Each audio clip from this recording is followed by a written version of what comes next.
So I am down at the church at the moment, and we are going to explore the Church Island, a nature reserve located beyond the church and the cemetery. And hopefully the path isn't too flooded and I will be able to make it out until the end of the island. And I'm gonna show you a wolf pit where they used to trap wolves and kill them during medieval times, or 200-300 years ago. And I will show you some things on the way, and I hope you're gonna like it. So if you want to see more of these kind of things, don't forget to subscribe and hit that little bell so you get notifications when I upload. And let me know in the comments if you have any suggestions of what you want to see in the next video. So let's go explore.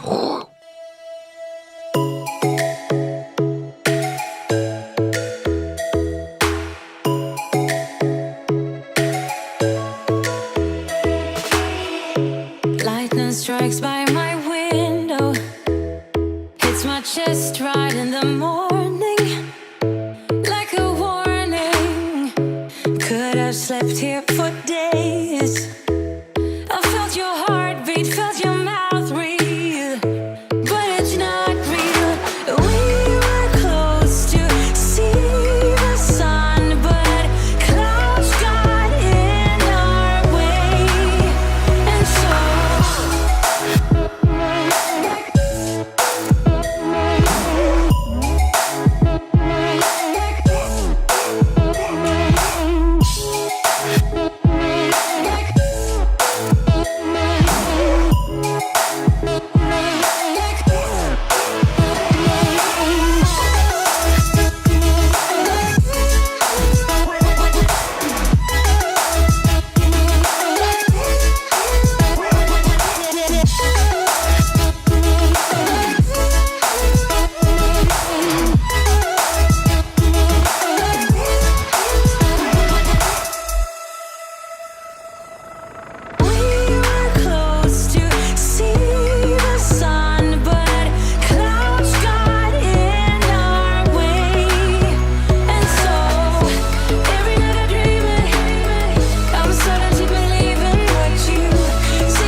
And I am here. I'm at the wolf pit.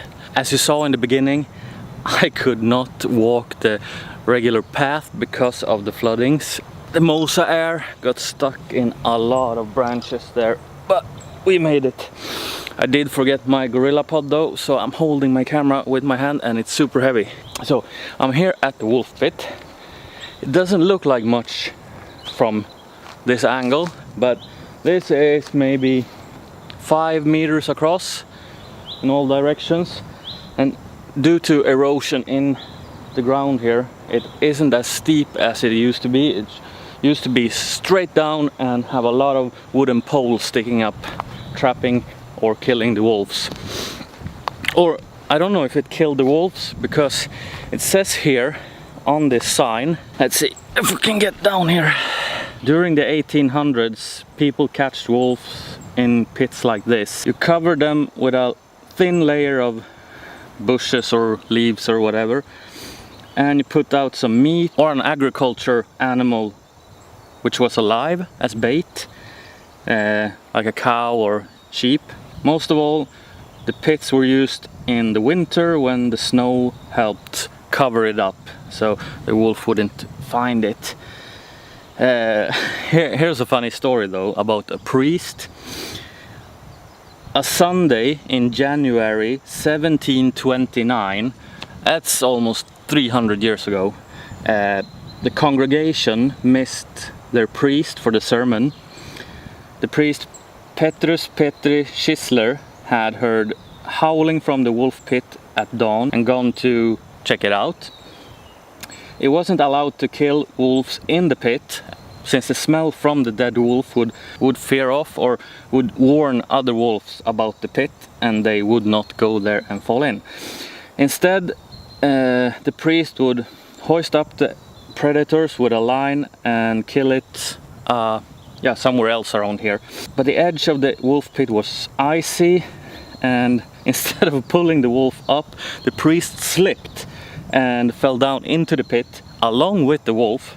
When the congregation came to his rescue, he stood there at the bottom of the pit, eye to eye with wolves, plural wolves, but managed to get up safely thanks to the congregation. An hour later he did do his sermon in the church. That's a trooper, isn't it? So this pit was used to hunt wolves. This whole island, the church island, is actually only connected to the mainland with one bridge.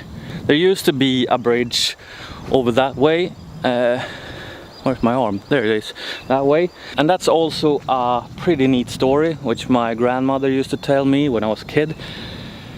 It was a stone bridge in medieval times, and it was the only way onto this island. As the plague were moving around the country up to my hometown of Järvsö, they destroyed the bridge, because it was said that there was a bull, the black bull of death, who carried the plague, would come over the bridge and infect everyone here. So they destroyed the bridge, and I guess they lived happily ever after. I do not think the plague made it to Järvsö, although we do have the last ever hospital for leprosy, or it closed down in the 70s, but it was the last leprosy hospital in Sweden. So that was the wolf pit. I hope you like this. We will move on and I will show you some of the other sites here. There are signs all over this island. This is a nature reserve, by the way. So if you see trees laying around, like here, you can see down here, they are not allowed to cut those trees and remove them because it's a nature reserve. They are allowed to cut a hole in the path so people can walk here.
While editing this video, I have a ton of footage from Church Island, so I'm gonna make this into a two-parter.